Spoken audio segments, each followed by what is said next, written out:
বর্তমানে স্ক্রিনে দেওয়া যে ভিডিওটা আছে, এই ভিডিওটা বর্তমান ট্রেন্ডিংয়ে চলতেছে। আর এই ভিডিওটা থেকে আপনি কি বুঝতে পেরেছেন? আপনি কি কিছু বুঝতে পেরেছেন? আমি আমার ছোট্ট মেধায়, ছোট্ট জেহেনে আমি একটা জিনিস বুঝতে পেরেছি, জিনিসটা আপনাদের সাথে শেয়ার করব। দেখেন, সাদা পানিযুক্ত গ্লাসের মধ্যে ওখানে একটু লবণ দেওয়া হয়। লবণ দিয়ে মিক্সড করার পর এরপর ওখানে হলুদের গুঁড়ো ঢেলে দেওয়া হয়। ঢেলে দেওয়ার পর দেখবেন সুন্দরভাবে পড়তেছে, দেখতে অনেক সুন্দর দেখা যায়। কিন্তু আস্তে আস্তে কিছুক্ষণের মধ্যে পানিটা একবারে নষ্ট হয়ে যায়, নোংরা হয়ে যায়। তেমনই হবে মানুষের জীবন। এটা কিন্তু একটা সাদা পানি গ্লাসের মতো, একবারে কোনো ধরনের পাপ থাকে না, কোনো ধরনের ভেজাল থাকে না। এরপর লবণটা ঢেলে দেওয়া হয়।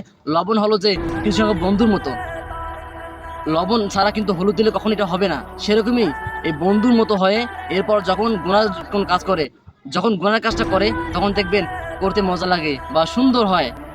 আর গুনার কাজ করলে কিন্তু বন্ধুদের সাথে থাকলে ওটা ভালো লাগে। যখন গুনার কাজ করতে করতে শেষ পর্যায়ে দেখবেন যখন পানিটা নষ্ট হয়ে গেল, তদ্রূপ ভাবে মানুষের জীবনটা শেষ পর্যায়ে এমন হয়ে যায়, তখন আর সে শত চেষ্টা করলেও কখন ফিরে আসতে পারে না।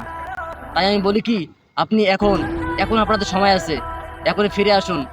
আর যদি তওবা করেন, আল্লাহ তাআলার কাছে চান, তাহলে অবশ্যই আল্লাহ তাআলা আপনার গুনাহগুলোকে মাফ করে দিবে। এবং যতই আপনি গুনাহ নিয়ে আল্লাহ তাআলার কাছে চান না কেন, আল্লাহ তাআলা অবশ্যই গুনাহ মাফ করবেন। এবং কলবের মরিচা দূর করার জন্য একটি আমল বেশি বেশি করবেন, বেশি থেকে বেশি দরুদ শরীফ পাঠ করবেন এবং কবরের কথা দিনে অধিকবার স্মরণ করবেন। ইনশাআল্লাহ আপনার কলবের মরিচা দূর হয়ে যাবে।